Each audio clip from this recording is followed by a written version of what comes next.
What if the most powerful secret of a town was hidden inside the womb of a woman everyone swore was cursed?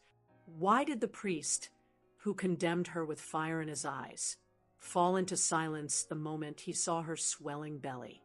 Could a black goat, an animal despised and feared, hold the key to a truth no one dares to name out loud? And when the whispers of sin turn into screams of fear, who decides what is real? The people, the priest, or the impossible growing inside her? The first time I heard it, I pretended not to. The market was alive with noise. Horse hooves clattering over cobblestones, apples rolling from wooden carts, the cries of vendors trying to outshout one another. Yet beneath it all, I felt the whispers curling around me like smoke. I kept my head high, gloved hands tightening around the wicker basket. Bread. That was all I had come for. Bread, nothing more. But when I reached the stall, I noticed the vendor's hands tremble slightly as he weighed the loaf, his eyes flicking to my stomach, then away again. Behind me, laughter. Too sharp, too cruel to be innocent. She's carrying the devil's child. One voice hissed. No, worse. The goats. Another replied, half laughing, half afraid. The words slid under my skin. I could feel them pressing against me harder than the autumn chill. My throat tightened, but I forced myself to speak evenly. How much for the loaf? The man gave no answer. His silence was worse than the whispers. I turned, and the crowd parted slightly, not out of respect, but the way people shift from something they believe contagious. Faces I had known since childhood now looked at me as though I had grown horns myself. Women who once knocked on my door with flowers and gossip turned their backs. Men who once bowed tipped their hats mockingly. Then, from the far end of the street, I saw Thomas pushing through the crowd, his broad shoulders cutting a path toward me. His jaw was set hard, his eyes burning with a fury he dared not unleash here. When he reached me, he took the basket from my hands as if shielding me from the weight of it all. They're not staring at the bread, Thomas, I whispered, forcing a smile I could no longer hold. It's not bread they see. It's my shame they're hungry for. His hand brushed mine, rough, calloused, unyielding. For a moment, it steadied me. But when he turned toward them, I knew he wanted to spit the truth back at every sneer. He didn't. The silence was more dangerous than anger. It meant their poison was already in us, shaping how we walked, how we breathed. Why does a rumor taste sweeter to them than truth? Why does their laughter sound more certain than my heartbeat? As we left the marketplace, I felt their eyes follow us, 100 arrows in my back. Each step on the cobblestones echoed like a trial, and the verdict was already written in their stares. But what if they were right? What if I wasn't just carrying children, but a curse no prayer could lift? The loaf of bread grew heavy in Thomas's hands, as though it carried more than flour and crust, carried the weight of a town convinced I was no longer one of them, but something else entirely. And deep inside me, life stirred, fragile, insistent, a reminder that no matter what they believed, something was coming, something that would either shatter me or silence them forever. The stables always smelled of damp straw and old wood, a mix of earth and silence that pressed itself into my lungs. The house was never truly mine anymore. The walls echoed with voices that weren't kind, with whispers that trailed even into my sleep. But here, in the low light filtering through the slats of the barn, I could breathe without being watched. Midnight stood waiting, his black coat shimmering faintly as if he absorbed every shard of light the world offered. His eyes, too dark, too steady, met mine with a weight no human gaze ever held. Townsfolk said it was unnatural that I had poured into him the affection meant for people. They didn't know the truth. He was the only one who hadn't turned against me. I stepped closer, my boots sinking into the straw, and he shifted, slow, deliberate, as though acknowledging me. I reached out, fingers trembling, brushing against the coarse hair at his neck. He didn't flinch. He never did. "You never look at me with suspicion," I whispered, my breath clouding in the chill. "And maybe that's why they fear you." A gust of wind rattled the barn door. For a moment, I thought I heard them again. The market voices, the laughter, the word monster carried like a curse on every tongue. It made my stomach twist. I pressed my forehead against Midnight's, closing my eyes. His warmth seeped into me, grounding me when the rest of the world felt like quicksand. What did they see when they looked at me? A widow disgraced, a woman carrying proof of her own madness, or worse, proof of something they couldn't explain. I could almost hear their feet outside, waiting for me to stumble, waiting for a reason to burn me alive with their certainty. Midnight shifted again, a low sound escaping him. Neither complaint nor comfort, something in between. And in that moment, it struck me, they didn't just fear him. They feared what he represented. A creature they couldn't tame, standing quietly beside a woman they had already condemned. I tightened my grip on his mane. For the first time, I allowed myself to ask the question I had buried beneath layers of silence. What if they were right to be afraid? My heart pounded, not from shame, but from the strange and terrible thought that maybe Midnight knew something I didn't. Maybe those steady, bottomless eyes held answers no priest or doctor would dare give. And if that was true, how long could I stand against the shadow that followed me everywhere I went?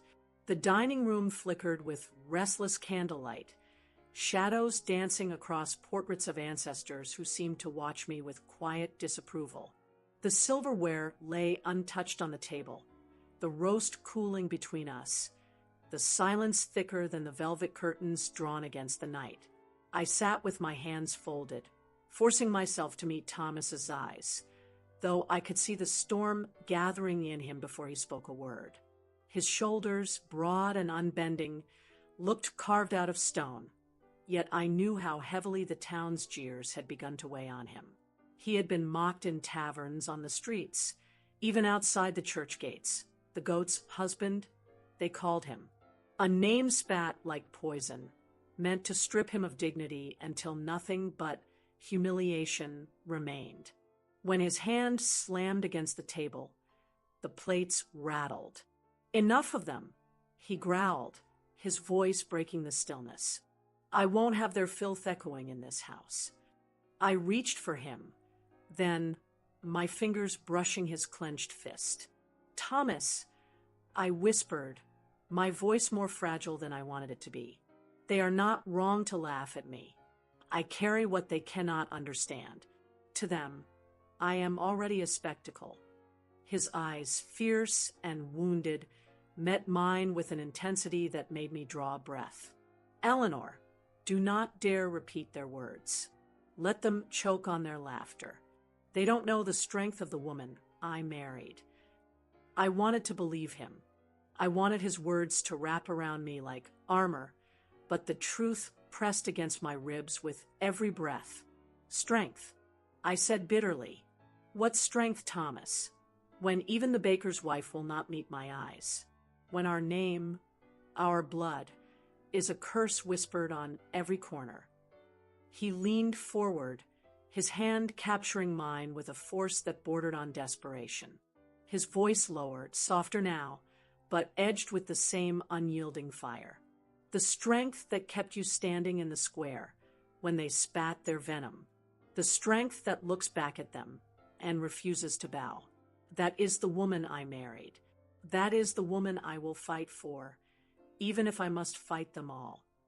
For a moment, the room seemed to shrink, the candlelight bending around us, holding us in a fragile cocoon where only his words existed. I could hear the tremor in his breathing, the fracture beneath his defiance. He wasn't untouched by their cruelty. He was breaking beneath it too. And yet he chose to stand beside me, even when it meant becoming their ridicule. I pressed his hand to my lips, not knowing whether I sought comfort or gave it. The taste of salt lingered, his tears or mine. I couldn't tell. Outside, the wind howled against the manor walls, as if the night itself conspired with the town against us. And I wondered, as I always did in the silence after his promises, how long could even the strongest love survive when the whole world had already declared it a lie? The church bells tolled with a weight that pressed against my chest long before I crossed the threshold. Their echoes rolled over Ashford-on-the-Hill like a summons, a reminder that no one in this town could escape Sunday's judgment. My steps faltered as I approached the heavy stone doors, their iron hinges blackened with age. Thomas walked beside me, silent, his jaw locked tight. He had begged me not to come, but I refused to cower in my own house while whispers festered outside. The moment the doors opened, 100 eyes turned. The sound of wooden pews creaking as bodies shifted filled the air. The smell of damp wool, candle wax, and cold stone surrounded me. I could feel their stares burrow into my skin, 1,000 unspoken words digging deeper than any blade. We walked the length of the aisle, every step echoing too loud against the flagstones. Mothers pulled their children closer, as though my passing carried contagion. Men bowed, their heads not in reverence, but in ridicule, a silent chorus of accusation that needed no voice. I sat, spine straight, hands clasped so tightly they burned white at the knuckles. I tried to lift my chin as if I belonged there, but the colored light from the stained glass windows fractured across my face like shards, as though even heaven itself was unwilling to look at me whole. Then Reverend Collins rose. His figure loomed behind the pulpit, tall, thin, eyes sharp as flint beneath his brow. He didn't need to name me. His gaze did enough. Every word that followed wrapped itself like a noose around my throat. "There are unions," he began, his voice rolling deep through the vaulted ceiling, "that defy the very order God has set before us." He paused. His eyes drifted over the congregation, then landed unmistakably on me. A ripple moved through the pews. No coughs, no shuffling, just silence heavy enough to drown me. Unions that bring shame, that invite the devil into our homes, into our fields, into the very womb where life is meant to be blessed. A chill gripped my spine. My body trembled though the air was thick and stifling. I kept my eyes fixed on the pulpit, refusing to look away, even as the congregation turned toward me like reeds bending with the current. "Beware the price of defiance," Collins thundered, slamming his palm against the wood. "For sin is not content to live quietly. It demands company. It spreads. And those who embrace it will find not life, but ruin." Gasps, murmurs, and still all eyes on me. I wanted to stand, to shout, to demand proof of the filth he draped over me with every word. But my voice caught in my throat. What would they hear if I spoke? A defense, or the cry of the guilty? Beside me, Thomas's hand gripped mine, so fiercely I could feel his pulse beating through his skin.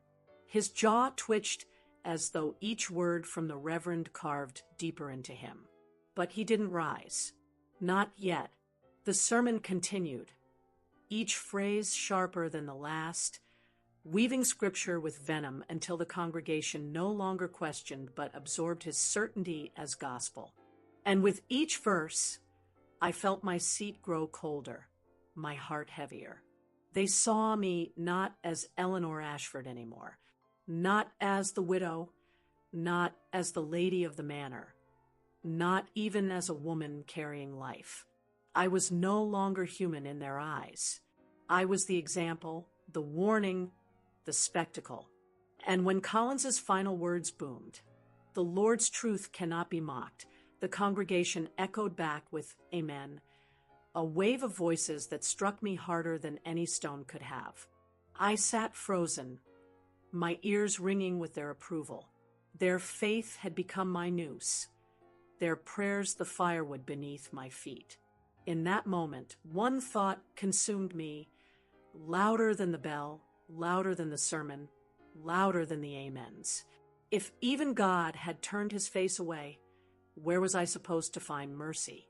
The first time it struck me, it felt as though a knife had been driven into my stomach from the inside out. One moment, I was lying awake in the silence of the manor bedroom, the heavy curtains breathing in and out with the night wind. The next, I was doubled over, my breath stolen, my body no longer my own. The cold seeped through the glass panes, crawling across my skin. My hands clutched at the sheets, nails tearing the linen, but nothing steadied the force twisting inside me. A cry tore from my throat, low, broken, shameful in its weakness. Thomas jolted awake beside me. His hand found my shoulder, his voice trembling as he called my name. "Eleanor, tell me, what is it? What's happening?" I could barely form the words. Pain came in waves so sharp they blurred the world. I shook my head, my lips trembling. "The child. It's the child." Then another spasm bent me, a sound escaping me that didn't sound human. He leapt from the bed, pacing like a man trapped in a cage, then rushed to my side again. His hands hovered above me, desperate to help yet powerless. "I'll send for doctors. London, if I must." His words spilled out, frantic, his strength unraveling. Another cry burst from me, louder this time, echoing against the chamber's high ceiling. The portraits on the walls seemed to lean closer, judging, listening. The air grew heavier, as though the whispers from the town had slipped through the cracks of the old house to coil themselves around my bed. This is punishment. This is the price. The curse has begun. I could hear them even here, though the house was locked against the night. Thomas knelt, gripping my hand, his eyes wild, torn between fear and rage. "Hold on to me. You hear? You are not alone in this." Another surge of fire split through me, and I clutched at his arm, my nails digging into his skin. I forced words out between broken breaths. "If this is a curse, then let it fall on me alone, not the life inside." The look on his face, God, I will never forget it. His lips parted as though he might argue, but no sound came. His eyes glistened with helplessness he could not hide. A man who had stood against mobs, who had sworn to defy the town itself, was undone by something he could not strike with his fists. He pressed his forehead to mine, whispering like a vow, "You will not break. Do you hear me? You will not." But my body trembled as though it no longer belonged to me. The children inside me shifted, reminding me of their fragile, borrowed existence. Each throb of pain felt like a question. Would I bring them into the world only to lose myself? The night dragged on, the fire in the hearth dwindling to embers, the hours marked only by my groans and Thomas's desperate pacing. He shouted orders at servants, demanded messengers ride through the night to London. But no doctor's presence could erase the truth searing itself deeper into me. My body was a battlefield, and I no longer knew if I would survive its war. When dawn broke, pale light spilling across the floorboards, I lay drenched in sweat, my hair plastered to my temples. Thomas had not left my side. His hand gripped mine still, his eyes hollowed with fear he tried to hide behind defiance. The whispers outside the manor would grow stronger now. I knew. By nightfall, the whole town would say the punishment had begun, that the black goat's child was tearing me apart from within. And I wondered, as the pain eased for a fleeting moment, What was more unbearable, my body's betrayal or the knowledge that my suffering was their vindication? The fire in the manor's study spat and crackled, but its warmth did not reach me. I sat rigid in the high-backed chair, hands clasped over my stomach as though I could shield the lives inside with nothing but touch.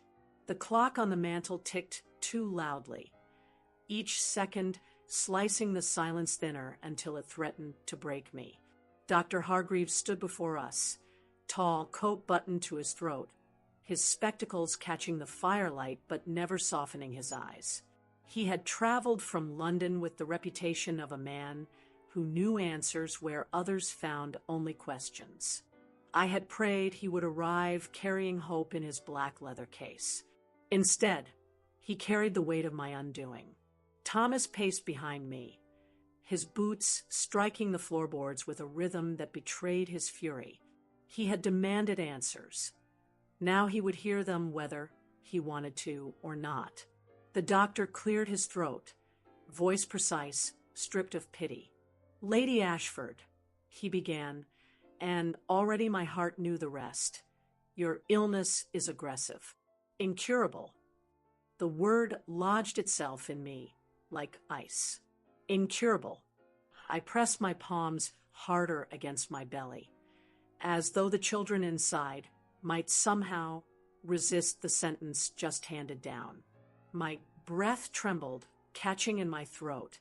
Thomas stopped pacing, his hand gripping the back of my chair, fingers whitening on the carved wood. Hargreaves went on, each word cold as stone. "There is, at best, a narrow window to attempt saving your life. But the pregnancy complicates everything. We cannot treat you while you carry them. And if we treat you," he adjusted his spectacles, his voice steady, merciless, "the children will not survive." The room blurred around me. The fire's glow swam like molten glass, the clock ticked louder, and my pulse hammered against my temples. I wanted to scream at him for daring to say it so plainly, for standing there with dry eyes while my world collapsed. Thomas broke first. "There must be another way," he snapped, his voice hoarse, desperate. "You're a man of science, of medicine. Surely there is something you can do." Dr. Hargreaves did not flinch. "I have told you the truth, Sir Ashford. It is either her life or theirs. Medicine cannot save both." His words struck the air like a gavel. I turned my face up toward Thomas. His eyes were wet, furious, torn wide with disbelief. He looked at me as though I had already slipped away from him. I tried to smile, but it twisted into something fragile, broken. "It isn't your choice, my love," I whispered. "It's mine." His breath hitched. "No, don't say that. Don't." But I could feel the answer rising in me, as inevitable as the fire's crackle, as undeniable as the cold weight in my womb. Two small lives trembled within me, fragile candles in the dark. Could I snuff them out to save myself? Could I look into Thomas's eyes and ask him to hold living children no longer? The study seemed to close in on us, the shelves of leather-bound books leaning like solemn witnesses, the portraits on the walls staring down with centuries of judgment. If I chose myself, I would live to endure their whispers, their scorn, their sermons. But I would also live knowing I had denied my children even a chance at breath. If I chose them, I would vanish into the silence of the grave, leaving Thomas to raise them alone, or bury them beside me. The doctor's voice droned on, offering statistics, probabilities, the language of science. But I no longer heard him. My ears were filled with the sound of my own heart and the faintest flutter beneath my hands. Thomas knelt in front of me, his face twisted with anguish. "Eleanor, don't do this. Don't you dare give yourself away." I cupped his face, my thumb brushing the line of his cheekbone. My voice broke, but did not falter. "I would rather die giving life. than live having taken it. His tears fell onto my hands. Mine followed, and though the fire burned fiercely beside us, the study had never felt colder. How does a woman choose between her own heartbeat and the fragile rhythm of those yet unborn? And once the choice is made, how does anyone survive its echo? The chapel was small, tucked into the eastern wing of the manor, built long before I was born. Its stone walls carried the cold even when candles burned in every alcove, their flames trembling against the draft that whispered through the cracks. I had come here countless times seeking silence, but never had the silence been so heavy, so absolute. Tonight, it felt like the air itself waited for my decision.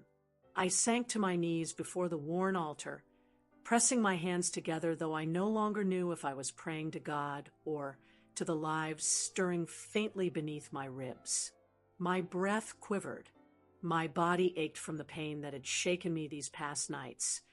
Yet deeper still was the ache of the words that still rang in my ears: incurable, impossible, inevitable.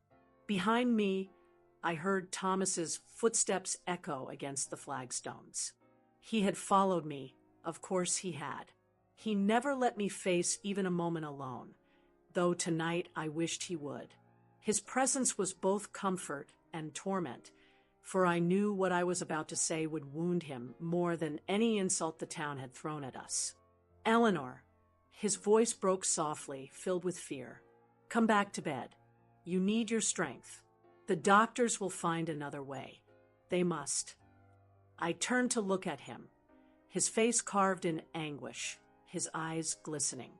He looked older tonight, as though the weight of my body's betrayal had added years to him in a single day. His hands clenched and unclenched at his sides, as though trying to grasp a future already slipping through his fingers. "There is no other way," I said quietly, forcing the words out as though each cut my throat. "You heard him, as I did. If I choose treatment, they die. If I choose them, I die." Thomas moved closer, falling to his knees beside me. He grasped my hands, his own trembling. "Then choose yourself. For God's sake, Eleanor, choose yourself. I cannot lose you." The desperation in his voice split me open. He was the one who had stood at the gates against the mob, who had faced ridicule every day for loving me. And now he was begging, not as a knight defending his lady, not as a man protecting his pride, but as a husband terrified of life without his wife. Tears filled my eyes, but I did not let them fall. I had to be stronger than the breaking inside me. I placed his hand against my stomach, pressing firmly so he could feel the faint, uncertain movement within. "They are already here, Thomas," I whispered. "Already fighting, already mine. I will not abandon them. Better they breathe once than I live empty forever." He flinched as though I had struck him. "Do not say that. Don't you dare speak as though your life is worth less than theirs." His voice cracked, echoing against the stone. "Do you think I could bear to hold them while knowing they stole you from me?" I cupped his face, forcing him to meet my eyes, though his were swimming with grief. "You will not hold them as thieves. You will hold them as proof. Proof that I chose love over fear, that I gave everything for them." His breath came ragged, his forehead pressed against mine. I felt the dampness of his tears as he whispered, "Then you condemn me to walk this earth without you, and you will walk it carrying them," I answered, my voice breaking, "and through them, me." The candles flickered violently then, as if the air itself recoiled from the finality of my vow. I closed my eyes, my body trembling, yet my decision solid as stone. There, in the stillness of the chapel, I sealed my fate. My life for theirs, my breath for theirs, my death for their chance.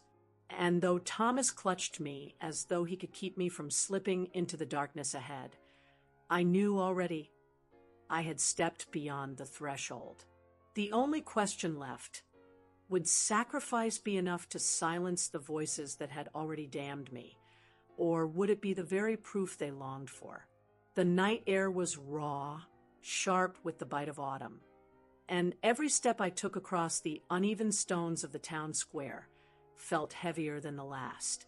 Lanterns swung from iron hooks above the shops, their light swaying wildly with the wind, throwing shadows that twisted and stretched across the crowd gathering at the edges of the square. I had walked this street countless times before, but never like this, never with my body frail, my belly marked by the secret they already claimed as curse. Thomas wanted me hidden away, but I refused. I would not be locked in my manor like a criminal. If I was to be damned, I would face it in the open. The murmurs began before I had even crossed halfway. A hiss low and sharp. There she is. Then another, louder, feeding on the first. The witch. The sound spread through the square like fire licking it dry. Wood, the whispers catching, swelling, rising until they were no longer whispers at all. Monster! A man spat, his voice cracking with a cruel delight. Curse-bearer! Another shouted, and the word stuck repeated again and again until it seemed to pulse through the air like a drumbeat. I kept my head high, though my legs trembled beneath the weight of both the child within me and the hatred without. My palms burned from clenching them so tightly inside my cloak, nails digging crescents into my flesh. Then, from the edge of the crowd, a woman's voice cut through, shrill, venomous, unashamed. You shame us all with your witch's womb. Laughter followed, not the laughter of joy, but of release, the ugly, mocking kind that feeds on the ruin of another. I felt my throat tighten, my chest constrict. The lanterns above swung harder, their light flashing across faces twisted with malice, with fear, with eagerness to see me fall. I caught sight of the baker, who once left warm loaves at my door, now glaring as if those same hands would sooner stone me than feed me. I saw mothers shielding their children's eyes, as though I carried filth in my very presence. One boy, God help me, no older than 10, hurled a clump of mud that struck the hem of my gown. The crowd erupted in cheers at his aim, and he smiled as if he had won some noble prize. My dress clung heavy to my ankles, the stains spreading like an omen. Every step became harder, not because of the weight I carried inside me, but because of the weight pressing down from their eyes, their words, their certainty that I was no longer one of them. A voice, close now, whispered in my ear though no one stood near enough. This is what you chose. This is the cost. I stumbled. My hand shot out to steady myself against the stone fountain at the center of the square, its water reflecting the lantern light like a pool of broken stars. My reflection stared back. Hollow eyes, pale skin, lips trembling, and I almost did not recognize her. The chants grew louder, circling me, a storm tightening its grip. Monster, curse-bearer, witch. Each word struck harder than the last, until the air seemed to vibrate with their hatred. And yet through the roaring of their voices, I felt the faintest stir within me. Fragile, insistent, alive. The child moved, reminding me that while they screamed for my damnation, something still fought quietly for existence inside me. I placed both hands over my stomach, closing my eyes for just a moment, drawing strength not from the crowd, not from Thomas waiting at the edge of the square, but from the tiny heartbeat that had no voice yet, no defense but mine. When I opened my eyes again, they were still there, their faces twisted, their voices sharp. But I knew this. If I bent now, if I broke beneath their hatred, then their words would win. So I stood straighter. Frail, yes. Stained, yes. But standing still. And the square, filled with their chants, suddenly seemed to ask me one silent question that clawed at my bones. How much longer could I hold my ground before their cruelty turned into something far worse than words? The night split open with shouts and the crackle of fire. From the window of my chamber, I saw the glow first, flickering orange light spreading across the dark fields like an omen. Then the figures emerged, shadows swelling into men and women with torches raised high, their faces twisted with rage, and something far more dangerous, certainty. They gathered at the iron gates of Ashford Manor, their voices colliding in a storm of curses and accusations. The air was thick with smoke, and even from where I stood, I could taste the bitterness of it on my tongue. My heart pounded so hard it seemed to shake the glass panes of the window. I pressed my hands against the sill, leaning forward, searching for him. And there he was, Thomas, already outside, already between them and the house. He carried no torch, no mob behind him, only the steel of his body and the rifle clenched in his hands. His silhouette stood tall against the burning light, but I could see it even from here, the tension in his shoulders, the fear he tried so hard to bury. "Send her out," a voice bellowed from the crowd, rough with drink and anger. "Let us see the witch who curses this land." "Burn her," another shouted, and the words spread like wildfire, each voice louder, crueler, until the night itself seemed to chant for my death. My breath hitched, my body trembling, but I could not turn away. I watched as Thomas raised the rifle high, his voice cutting through their fury like thunder. "If one of you crosses this gate," he roared, "you face me first." The mob fell into momentary silence, broken only by the hiss of torches and the distant cry of some startled animal in the fields. His words hung in the air, daring them, taunting them, yet shaking with the knowledge of what it meant if they called his bluff. From the window, I could see their faces more clearly now, neighbors who once tipped their hats to me in the square, women who had once shared tea in my garden. Now their eyes were wild, their mouths open with chants, their hands clutching stones as if righteousness had turned them into weapons. And for the first time, I saw it on Thomas's face. Beneath the fire in his eyes, beneath the defiance in his stance, fear. Not for himself, but for me, for us. He was one man against dozens, a wall of flesh and bone against the tide of their hatred. My hand pressed harder against the glass, as though sheer will could hold him upright. I wanted to scream, to call his name, to beg him to come back inside. But my voice would not move past the lump in my throat. "Cowards!" he shouted again, his voice breaking on the edge of fury. "You think yourselves righteous, but you come in the dark with fire and venom, not with truth. You will not pass these gates, not while I breathe."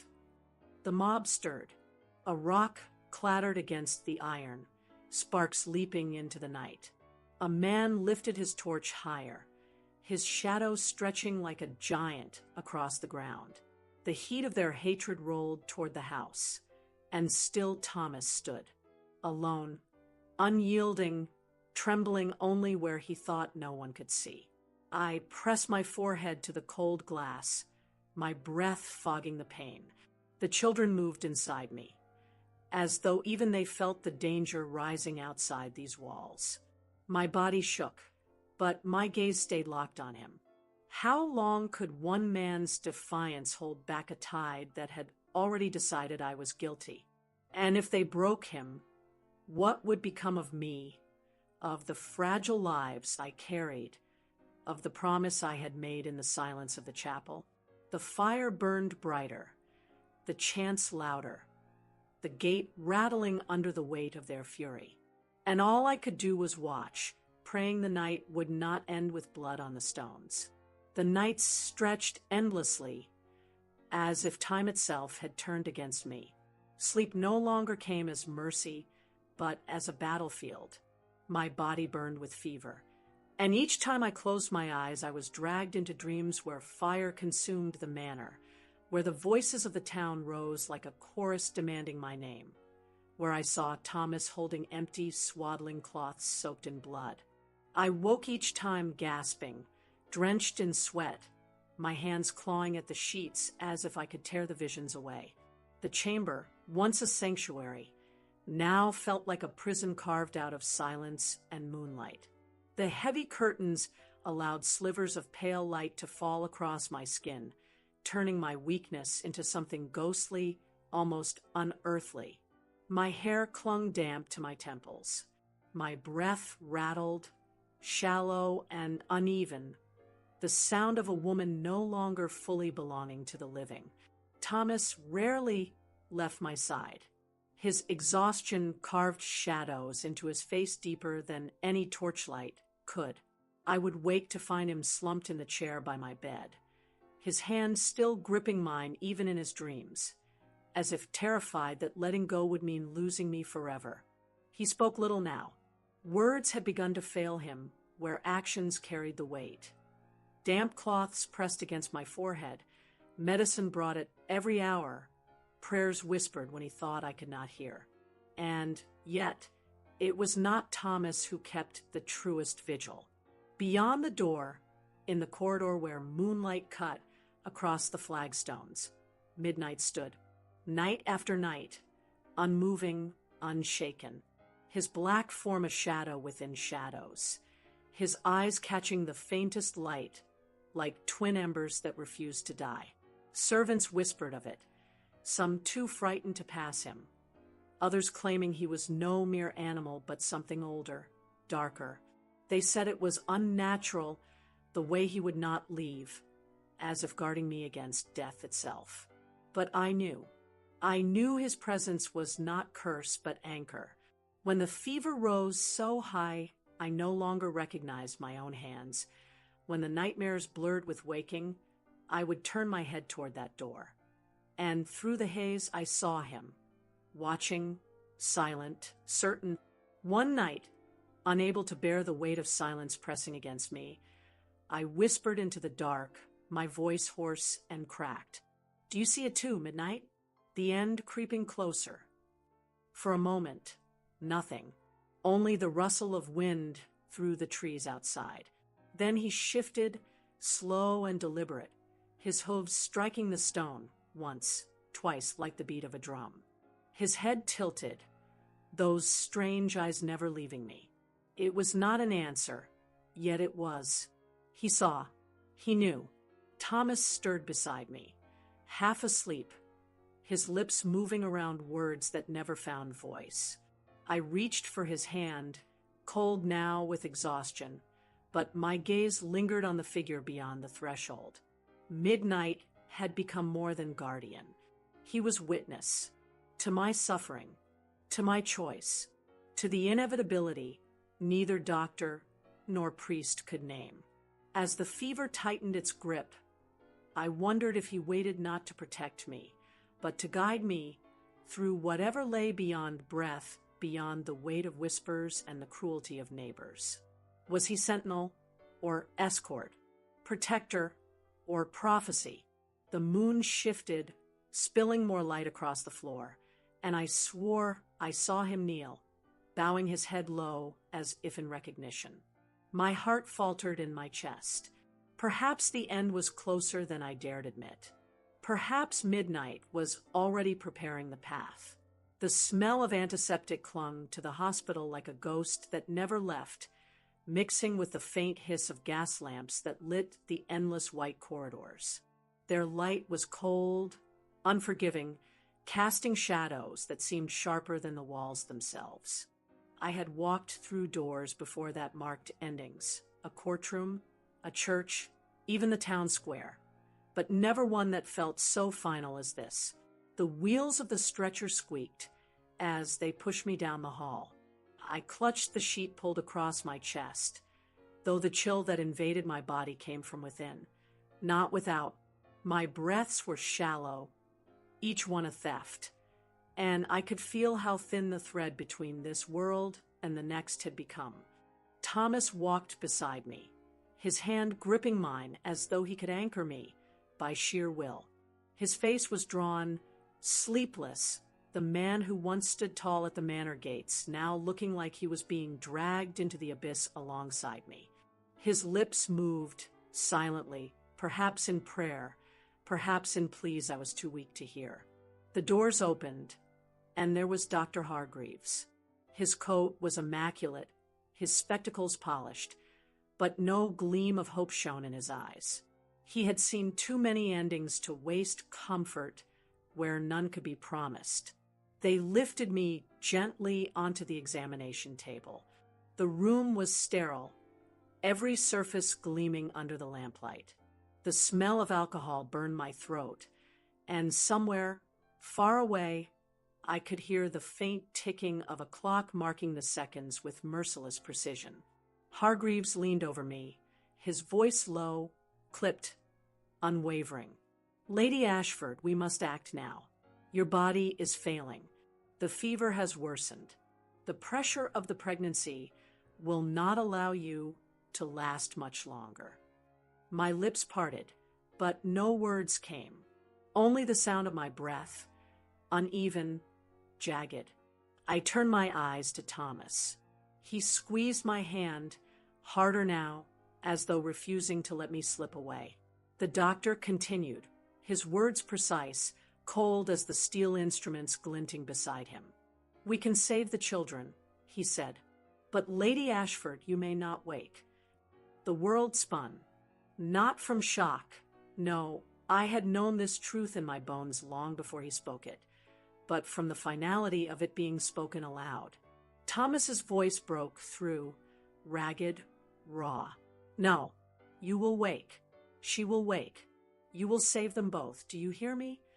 His fury cracked against the walls, echoing, desperate enough to frighten the nurses standing nearby. But Hargreaves did not flinch. His hand rested on the edge of the bed, steady, detached. "Sir Ashford, I deal in reality, not wishes. I tell you only what the body allows. If we move quickly, there is hope for the infants. For her." He let the silence finish the sentence. My heart clenched. I could feel the tiny movements within me, fragile lives pressing forward though mine was faltering. I thought of the chapel, of the choice I had already made on my knees in the flickering candlelight. I had given myself away for them. This moment was not surprise. It was fulfillment. I pulled weakly at Thomas's hand until his face hovered above mine. His tears spilled freely now, falling onto my cheeks as though to baptize me with his grief. I forced the words out, cracked and thin, but fierce with truth. "Do not beg them to save me. Beg them to save them. That is my will."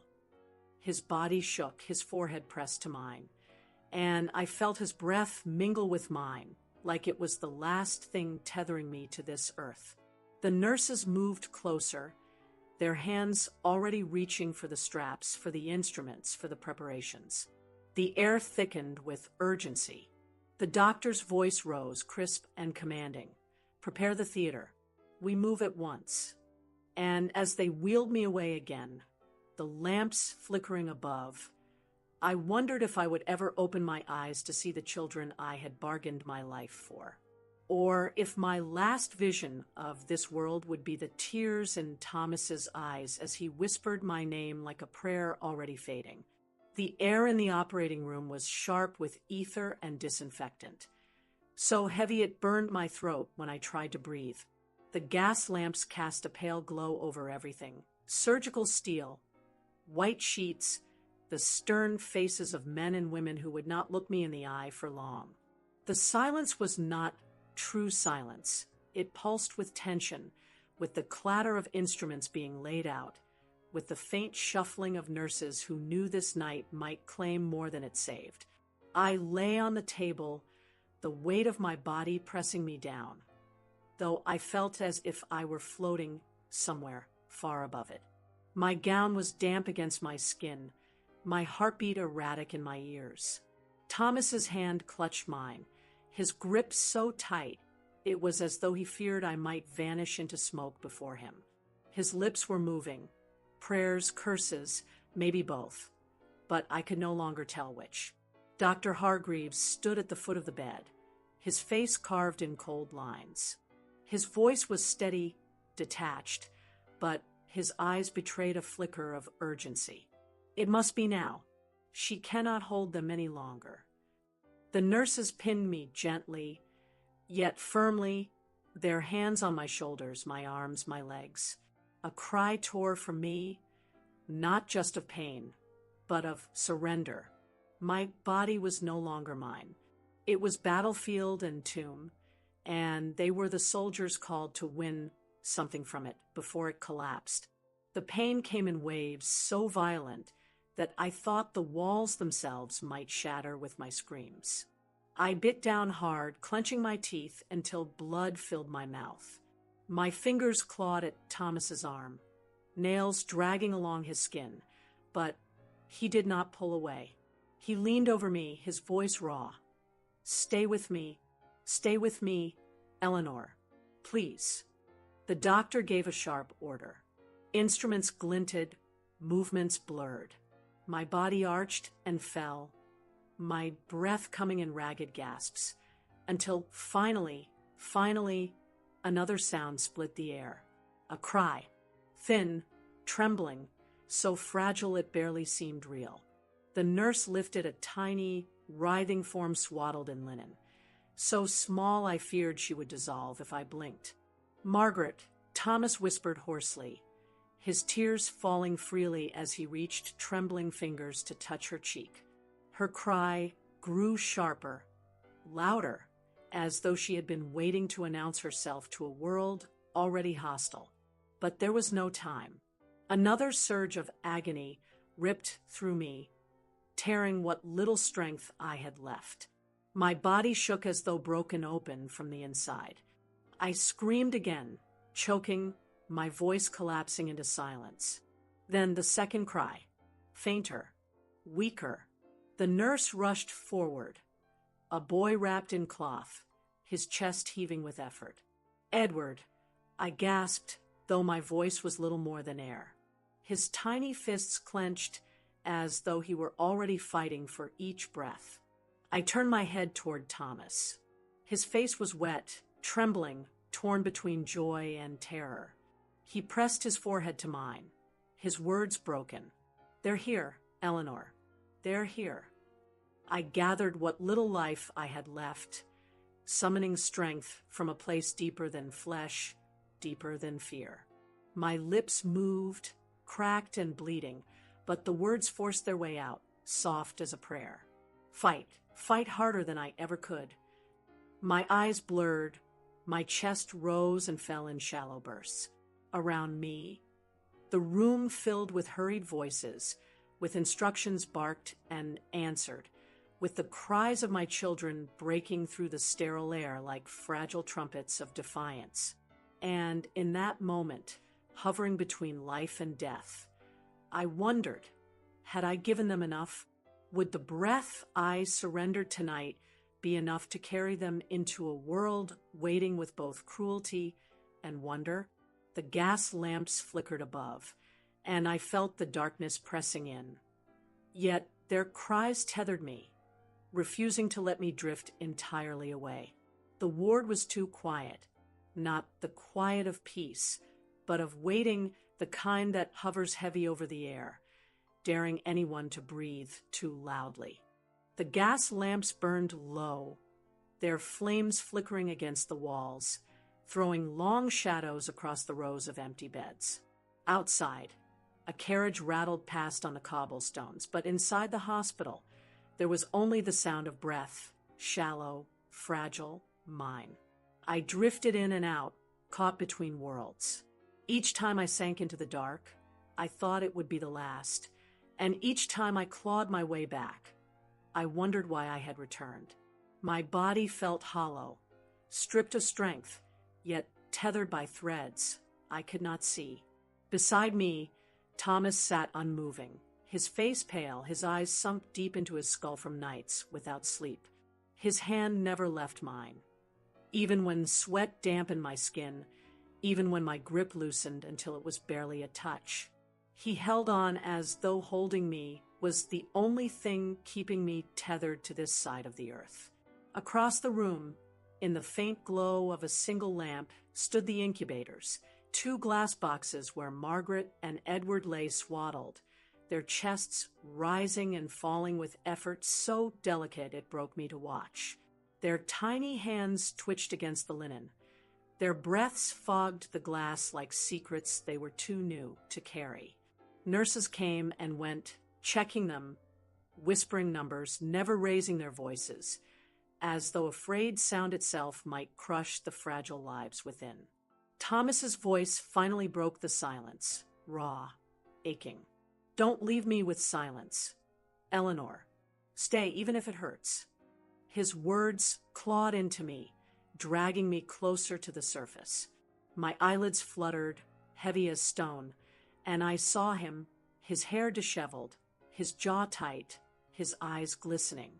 His lips trembled, as though he were holding back a flood. "I can bear anything," he whispered, "except the stillness when you're gone. Give me your pain. Give me your tears. Give me your breath. But don't leave me with nothing."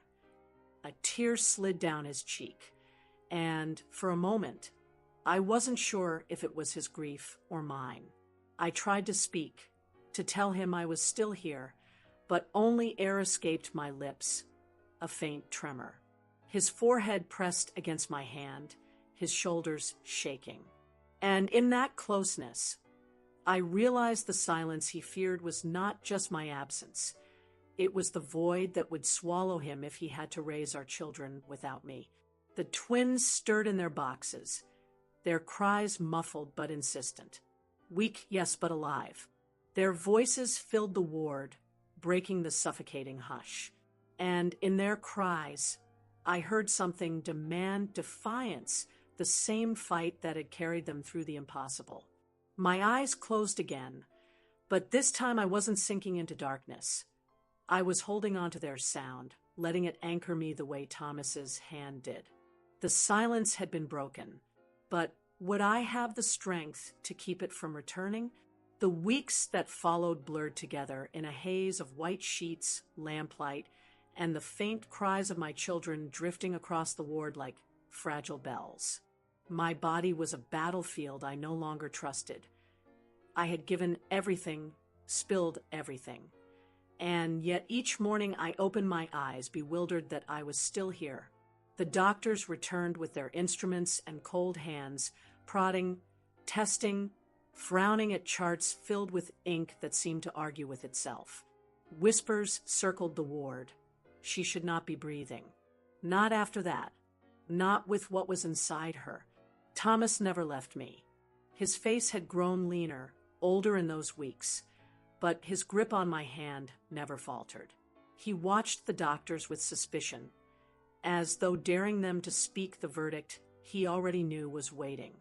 And then came the morning when Dr. Hargreaves himself entered, his polished shoes striking the floor like a hammer with each step. He carried a folder clutched so tightly in his hand the paper had bent at the corners. His eyes, sharp and skeptical, lingered on me as though staring at a riddle he could not solve. He spoke with none of his usual detachment. His voice was lower, edged with something almost resembling awe. "Lady Ashford," he began, clearing his throat, "we have repeated the tests. Twice. Thrice. Every measure confirms it." Thomas leaned forward, his jaw tight. "Say it plain, doctor. Don't circle it like a vulture." Hargreaves adjusted his spectacles, his hands betraying a rare tremor. "The malignancy is gone. Every trace. There is no cancer." The words fell heavy, as though the very walls had absorbed them. For a long moment, no one moved. I searched his face, waiting for the correction, the cruel addendum that would tear away the hope just given. But none came. My breath hitched in my throat. "Gone." The words slipped out cracked, Finn, disbelieving. He nodded once, his lips tight. Science does not permit this. And yet here you stand. Thomas exhaled sharply, his hand clutching mine with a force that hurt, but I welcomed the pain. His eyes shone with something wild, relief tangled with defiance. You see, he spat, his voice trembling. She was never meant to die. Not her. But the doctor only shook his head, retreating into the armor of reason. I cannot explain it. No one can. Perhaps we never will. Miracles belong to pulpits, not to medicine. His words tried to remain cold, but the cracks in his tone betrayed him. As he left, I lay back against the pillows, my chest rising with unsteady breaths. My body should have been my tomb, yet it had become something else. I turned my gaze to the incubators where Margaret and Edward slept, their tiny chests rising in rhythm, fragile proof of a life bought with sacrifice. I thought of the townsfolk beyond these hospital walls, of the whispers still circling like carrion birds. Would they call this deliverance or curse? Would they see salvation or deepen their fear of me? The gas lamps hummed overhead, their flames bending as though unsettled by what lingered in this room. And for the first time since the whispers began, I wondered, what if they were right to be afraid? The mist clung to the cobblestones like a veil, blurring the familiar streets of Ashford-on-the-Hill into something ghostly, almost unreal. My carriage wheels groaned as they rolled over the damp stones, the rhythm echoing like a funeral march. Only this was no funeral, at least not yet. I leaned against the seat, my body still frail, wrapped in layers of wool that did little to hide how thin I had become. Thomas sat beside me, his jaw set, his eyes fixed forward as though bracing for war. Across my lap, Margaret stirred, her tiny face pressed into the crook of my arm, her breath warm and fragile against my skin.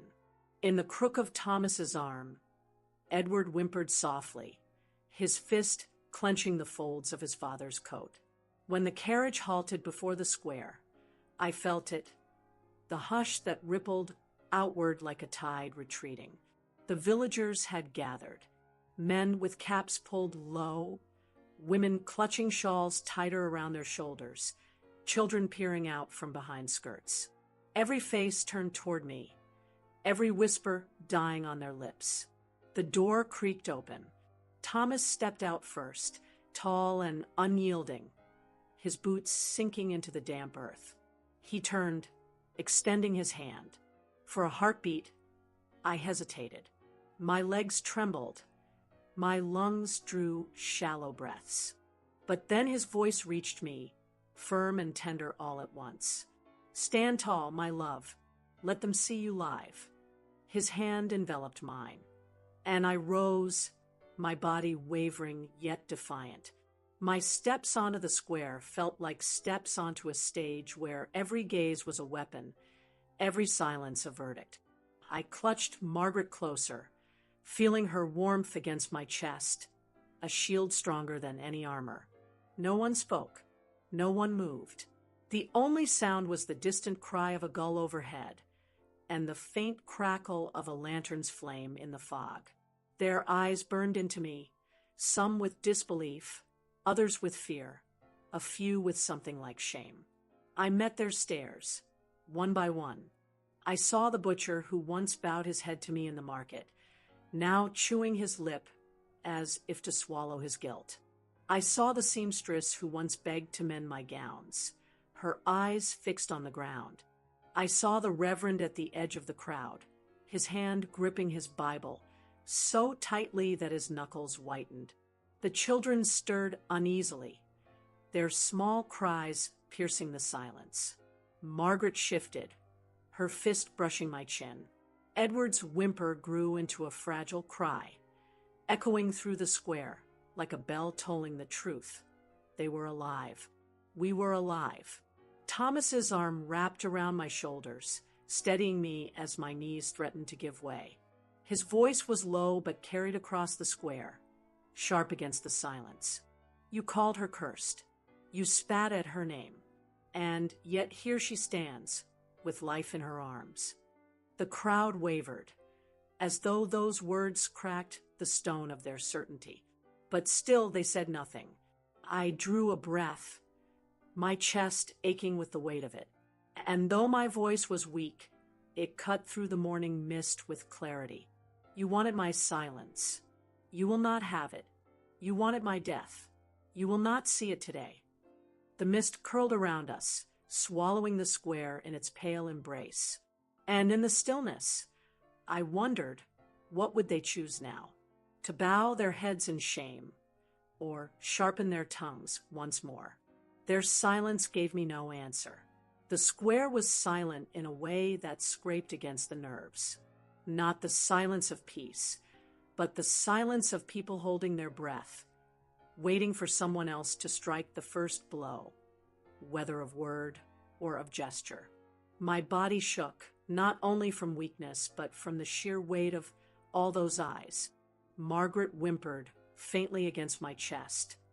Edward gave a soft cry in Thomas's arms, and the sound hung in the air like fragile bells, daring anyone to mock the breath of children born against every decree of fate. I thought the silence would stretch forever, that perhaps they would simply watch me until I collapsed into the damp stone, proof of the curse they believed I carried. And then, there it was, a single sound, so small it almost vanished beneath the mist. Clap.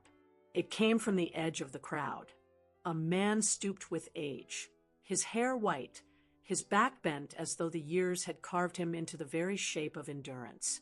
His hands, swollen from arthritis, met again, clap, clap, each strike thin but unshakable. The villagers turned, startled, as if the old man had broken some sacred law. His voice cracked, but it carried, cutting the silence with the force of truth. I have never seen life defeat death so bravely. Another pause, and then, from somewhere near the fountain, another pair of hands joined him. Then another and another. The sound built, uneven at first, like a hesitant storm rolling over the hills. And then it grew louder, fiercer, until the square itself seemed to tremble with the force of it. The very cobblestones beneath my feet vibrated with applause that only moments ago I would have sworn could never come. Tears spilled before I could stop them. My throat closed tight. My body wanted to collapse into the earth. But I stood. I stood because Margaret's heart beat against mine, and Edward's cry rose into the night like a defiance. Thomas's arm tightened around me, steadying me as if his strength alone anchored me to the world. His eyes, hard as iron through months of scorn, now shimmered. I looked out at them all. Faces I once knew, faces that had condemned me, now wet with tears. Women pressing handkerchiefs to their mouths. Men bowing their heads not in mockery, but in shame. Children clapping with open wonder, not understanding the cruelty that had preceded this moment. And still the old man clapped, his face lifted toward me as if daring me to believe his words. The sound crashed against my chest, but beneath it lay a question that burned hotter than any torch. Was this applause absolution, or merely relief that I had not died as they expected? The answer did not come. It lingered in the echo of hands meeting hands, in the tears that blurred the crowd into one trembling mass. And as I stood there caught between gratitude and doubt, I realized this moment was not an ending. It was the beginning of a reckoning none of them were prepared for. The square was no longer silent. The applause had ebbed, leaving behind an uneasy hum of breaths, of shuffling feet, of hearts too proud to admit they were shaken. Lanterns swung on their iron hooks, their flames bending with the wind. And faces, so many faces, waited to see if I would crumble under the weight of their judgment. I took a step forward. My legs trembled, but I didn't let them see.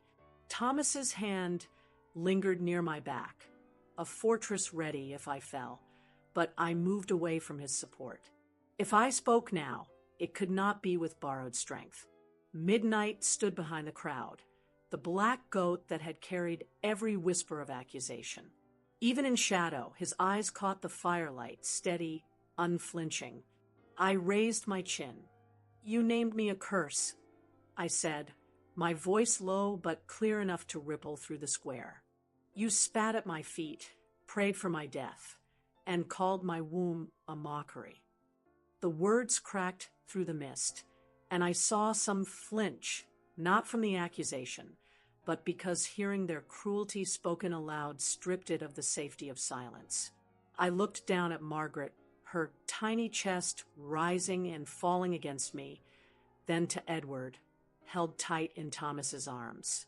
"Yet here I stand," I continued, my voice growing stronger, with life in my arms. "Fragile, yes, but life. You called me a monster, but tell me, what monster fights to the edge of death to bring breath into the world?" A murmur stirred through them, uneasy, defensive, but no one dared shout back. "You will say what you will of me." I pressed, my tone cutting sharper now, "but what you say will never be who I am. My children are not curses. My husband is not a fool, and I am not the ghost of your fears." The wind tugged at my hair, pulling strands loose across my face, but I did not move them. Let them see me as I was, frail, marked, but unbroken. "If you see sin in me," I said, "perhaps it is because you cannot face the sins in yourselves. Hatred is easier to carry than compassion, but easier does not mean right." Thomas shifted closer, his jaw clenched, but he didn't interrupt. His silence was a shield, not a chain. Midnight gave a faint stamp of his hoof on the stones, the sound sharp as a gavel. I stepped forward again into the full glow of the lantern light and let my eyes sweep across them all. I will no longer bow my head, not to your scorn, not to your pity, not to your fear. I will stand as mother, as wife, as woman, and no name you give me will ever strip that from me. The words hung in the air, heavy, undeniable, and yet beneath their weight, another question curled like smoke.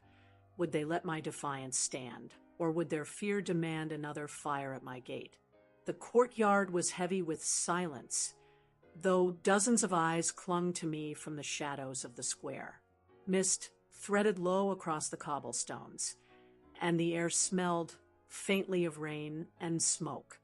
I stepped forward slowly, every heartbeat echoing as if the world itself had paused to decide what it would do with me. At my side, Midnight moved with the stillness of stone, his black coat gleaming faintly beneath the lanterns, his horns casting sharp silhouettes against the manor wall. I stopped in the center of the courtyard, the twins swaddled in Thomas's arms just behind me. My hand trembled, not from fear of the villagers, but from the weight of what I was about to do. For years, I had been told to keep him hidden, to treat him as a shadow that should not touch daylight. Tonight, I refused. Kneeling, I pressed my palm against his flank. The warmth beneath his dark coat was alive, steady, grounding me in a way no sermon, no doctor, no whispered prayer had ever managed. The murmurs in the crowd rose like rustling leaves. To them, he was an omen, a curse that had crawled into flesh and turned rumor into spectacle. Yet to me, he was something else entirely. I lifted my chin, letting my voice carry into the cold night. "You fear him," I said, stroking the coarse hair along his back, "because you cannot understand him. You brand mystery as evil when it dares to live among you. But hear me now. He carried me through when none of you would." Gasps broke from the edges of the crowd. Some spat in the dirt. One woman clutched her rosary tight enough that her knuckles whitened. But no one moved closer. No one dared step between me and the creature they themselves had made into myth. Midnight shifted, his gaze meeting mine with an intensity that spoke without words. It was not submission. I saw it was presence, endurance, a silent promise that what had been born in scorn would not vanish into shame. I straightened to my full height, my hand never leaving his side. "You gave me names meant to break me," I declared, "but I will not carry them. I stand here with life in my arms, and with this dark sentinel at my side. You call him a curse, I call him witness." For the first time, no one shouted. No stone was thrown. Only the sound of breathing filled the square, heavy, uneven, as if the villagers themselves struggled to decide whether they saw defiance or something dangerously close to truth. And in that silence, I wondered, had I just declared war on their fear, or had I given them the first glimpse of the freedom they never knew they sought? The nursery smelled of warm milk and burning oak, the firelight flickering against the carved beams above. I stood at the edge of their cradles, my body still weak, my breath uneven, but my heart alive in a way I had never known. The twins, Margaret and Edward, lay wrapped in linen so fine and small it seemed the slightest breeze might tear it apart. Their chests rose and fell with fragile defiance, each breath sharp, labored, as if the very act of staying alive was a rebellion against the fate that had nearly claimed us all. Thomas lingered in the doorway, his broad frame tense, as though he were afraid to step too close and disturb the delicate rhythm of their survival. His hands trembled around the wooden rail, his lips pressed into a line he could not soften. For all his strength, for all the battles he had faced at the gates, this was the one that reduced him to silence. I reached down, brushing the tiny hand of my daughter. Her fingers curled instinctively around mine, so impossibly small, so impossibly determined. A sound caught in my throat, a sob that was not grief but a revelation. "Each breath they take is a promise," I whispered, the words falling more to myself than to him. "A promise that I cannot break." Edward stirred then, his cry thin, like the tearing of paper, yet loud enough to fill every hollow place in my chest. Margaret followed, her wail overlapping his until the nursery became a symphony of frailty and survival. I leaned over them, the firelight catching the sheen of tears on my cheeks, and in their cries I heard my own body echoing back. The same battle for air, the same desperate demand to exist. Thomas finally stepped inside, his boots heavy against the floorboards. He placed a hand on my shoulder, not in comfort, but in awe, as if I were standing at the altar of something neither church nor science could claim. His voice, when it came, was hoarse. "They will live because you would not let go." I turned to him, shaking my head. "No, they live because they choose to fight. I only gave them my weakness, and somehow they turned it into strength." For a moment, we stood suspended in the glow of the fire, listening to those breaths, ragged, uneven, but unstoppable. Outside, I knew the villagers whispered still, weaving their tales of curses and shame. Yet here, in this nursery, the truth was louder than their scorn. Life had found its way, stubborn and trembling, but alive. I wondered then, not for the first time, if perhaps survival itself was the only miracle we ever truly received. And if so, what price would be asked of us next to keep it? The church was swollen with bodies that morning, the air thick with wax and damp wool. Every bench creaked beneath the weight of villagers who had gathered not only for worship, but for spectacle. They leaned forward, expectant, waiting for Reverend Collins to thunder from the pulpit as he always did, his voice once their weapon, their shield, their judgment. I felt the press of eyes before I even crossed the threshold. Thomas walked beside me, his jaw set, his hand firm at my elbow. In my arms, the twins stirred, wrapped against the chill, their breaths faint but steady. When I stepped into that sacred hall, the murmurs fractured into silence, like glass shattering without a sound. Reverend Collins stood above them all, one hand resting on the wooden edge of his pulpit. The sunlight from the stained glass window struck his face in fractured colors, blue, red, gold, painting him less a man of God than a figure caught between judgment and fear. He opened his mouth once, then again. No words came. The silence pressed harder than any sermon. For years, his voice had branded me a sinner, his tongue shaping the whispers that haunted every corridor of my life. But now, before the sight of me alive, the children living, his throat had closed. His eyes darted, searching for words, for authority, for the old fire. None answered him. I walked down the aisle slowly, each step echoing louder than any hymn. I could feel the congregation's eyes shift like wind, some sharp with disbelief, some softened with doubt, some almost trembling with shame.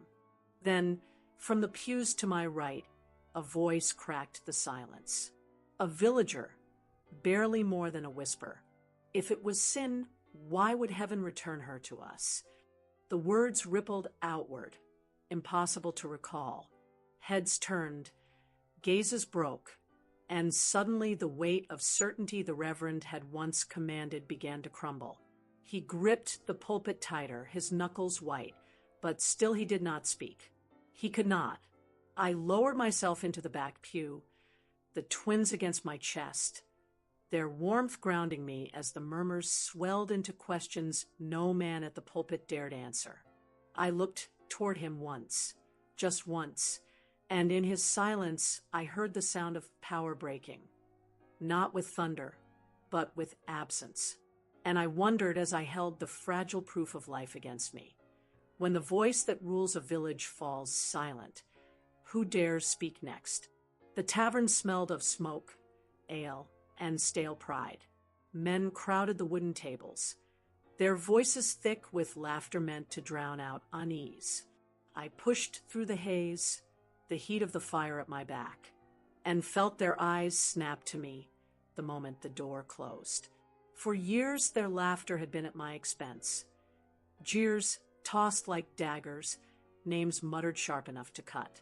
Tonight, though, there was no chorus, only the scrape of a chair, the clink of a mug, the uncomfortable silence of men too aware of their own shadows.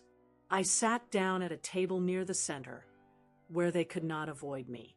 The air shifted, shoulders stiffened, throats cleared. Finally, one of them spoke. Henry, his voice more brittle than I'd ever heard it. "We didn't mock you out of conviction, Thomas," he said, staring into his ale. "We mocked you out of envy. You had what none of us dared face. A wife with courage we couldn't measure. A love we couldn't match.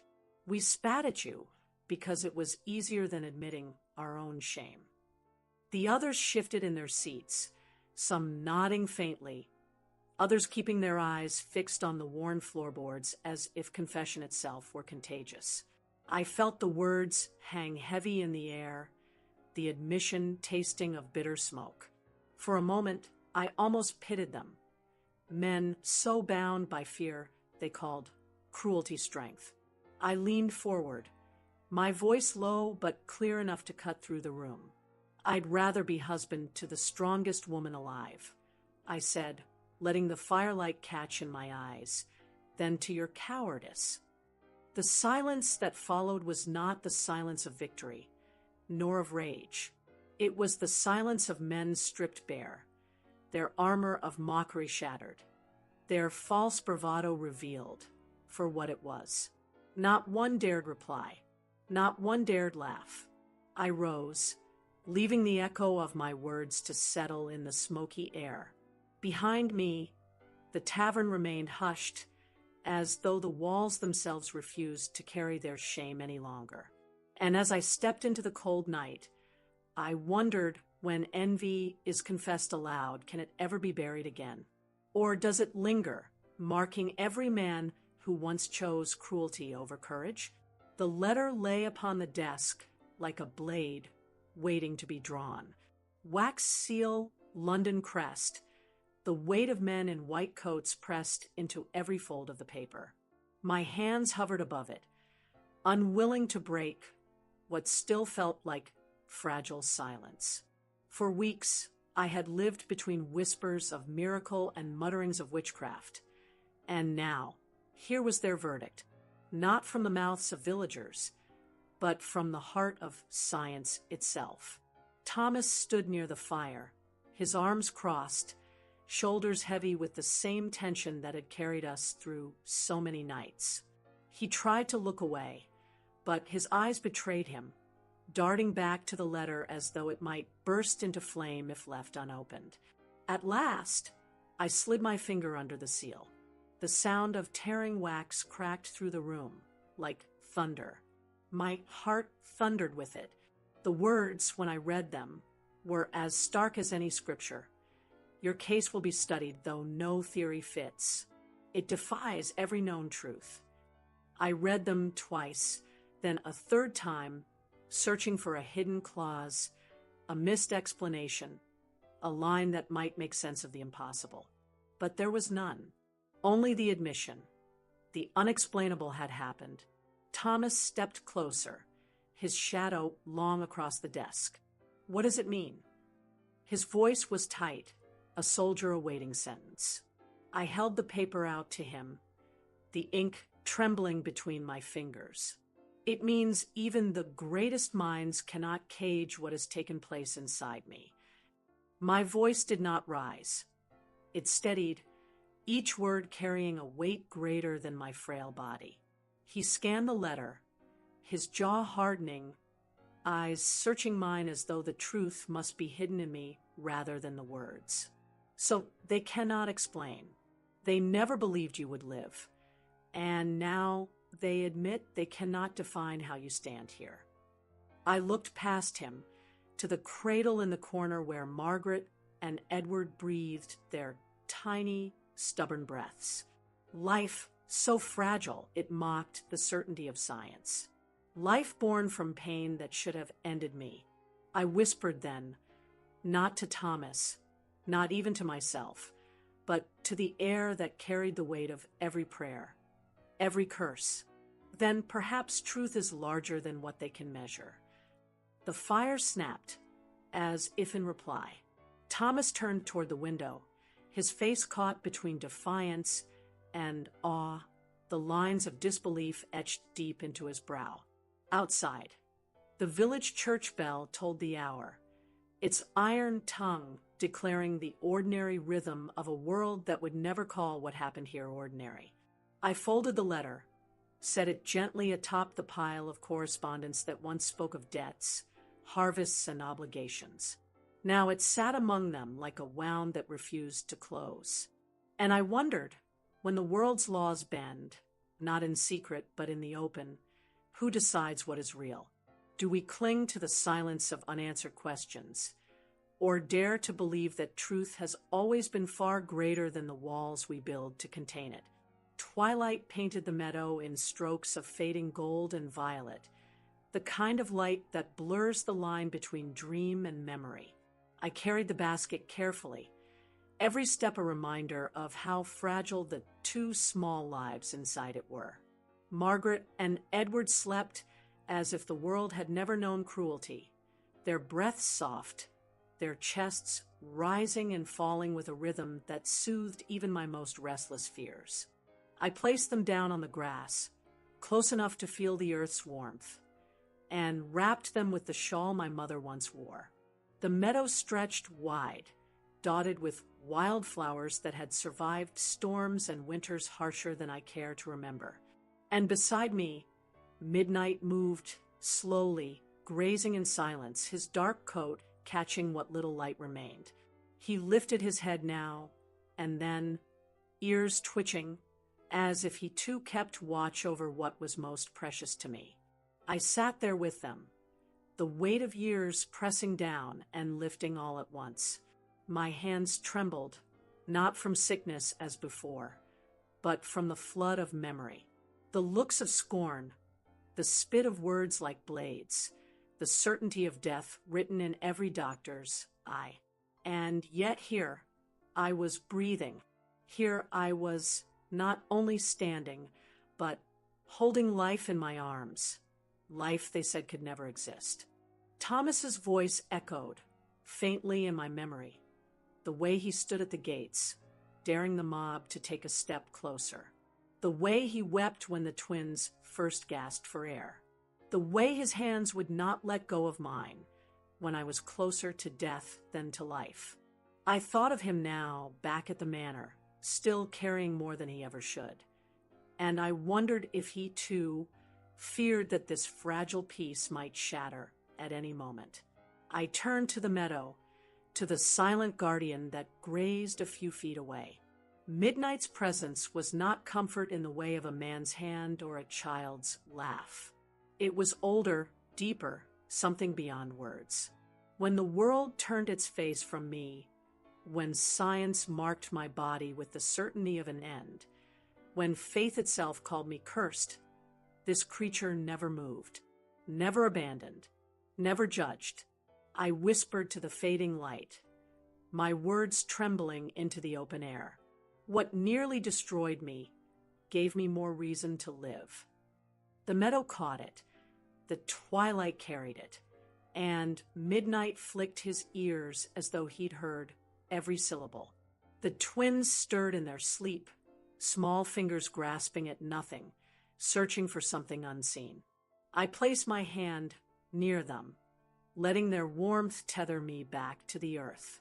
The silence of the meadow was not emptiness. It was the kind of silence that holds secrets, the kind that asks without demanding, "What will you do with this life now?" And as the shadows deepened and the first stars began to prick the sky, I felt both humbled and unsettled. For survival is never the end of the story.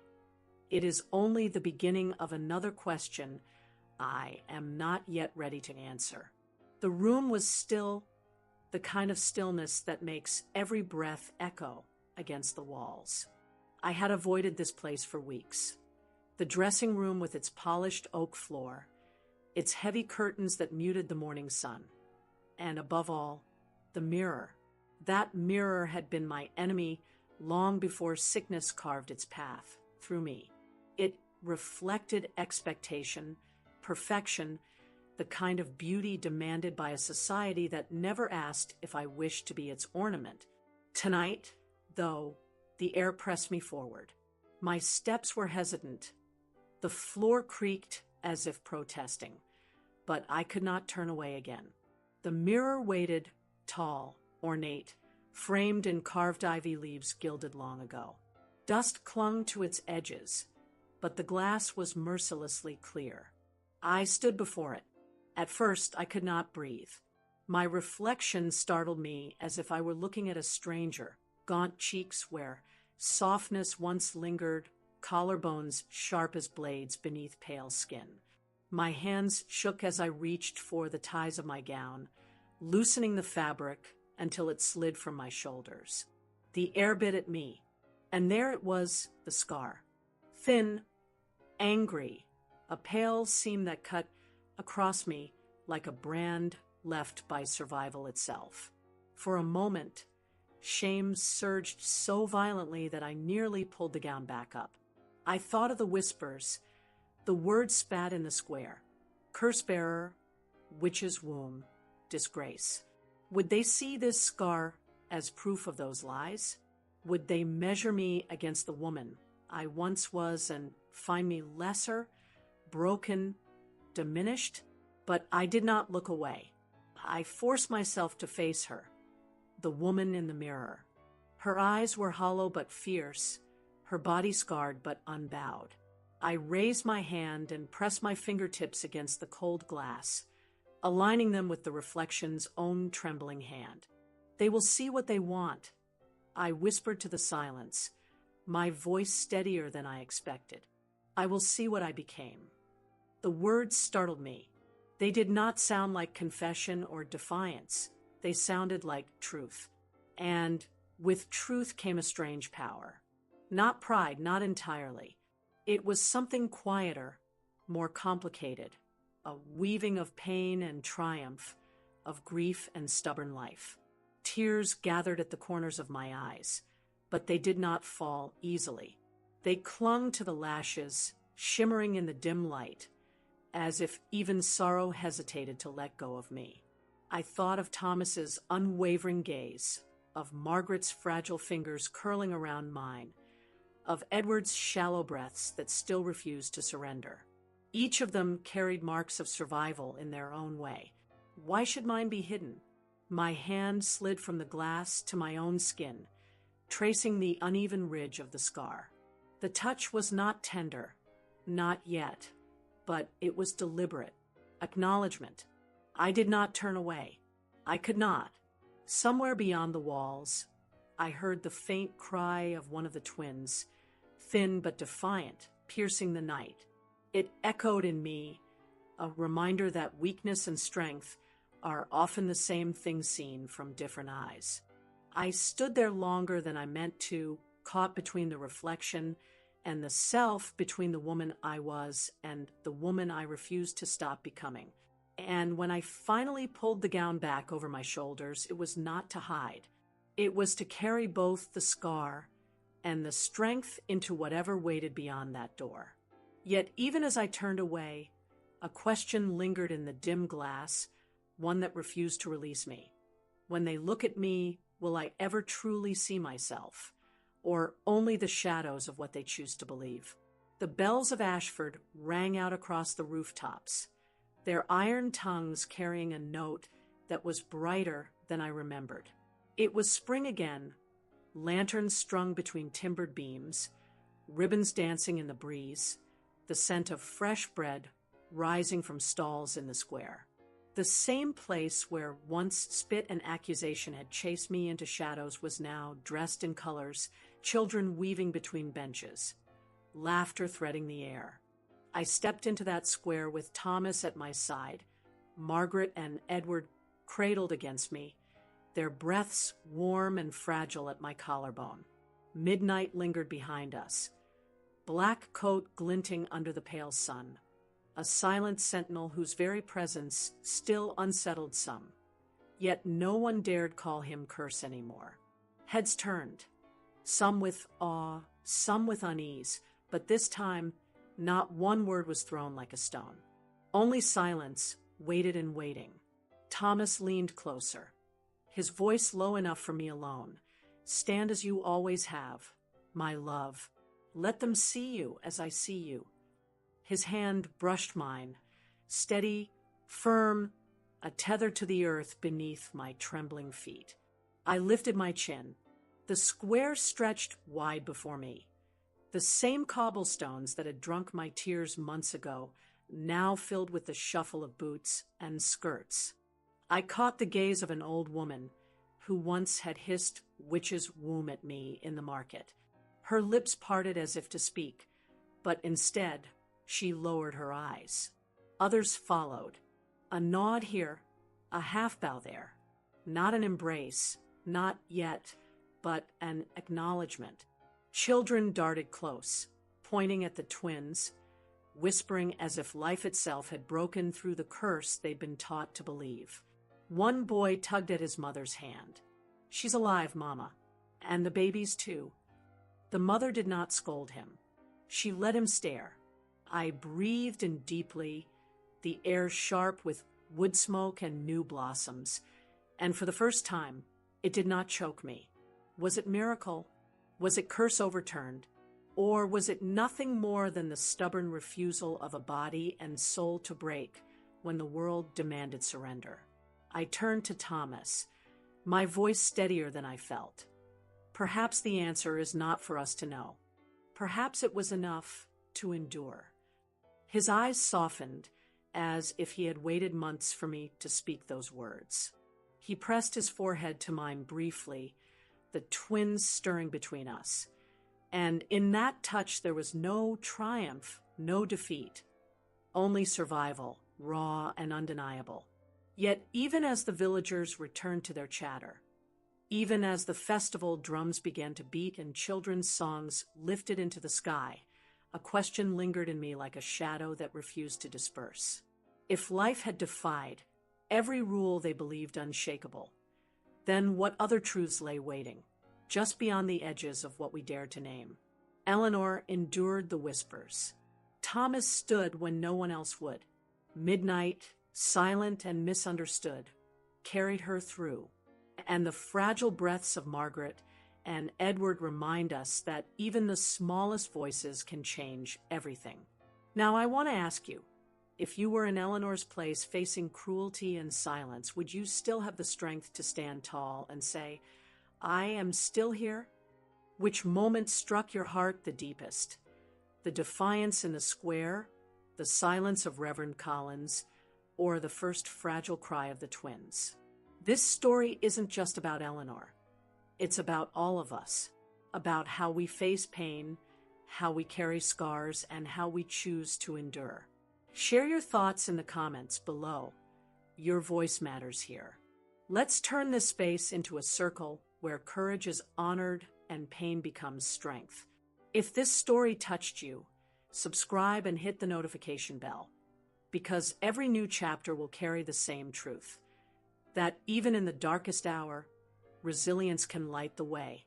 And please share this video with someone who needs a reminder that survival itself is a kind of victory. Who knows? Your share might be the reason someone doesn't give up tonight. So tell me, what does endurance mean to you? And what part of Eleanor's story reflects your own?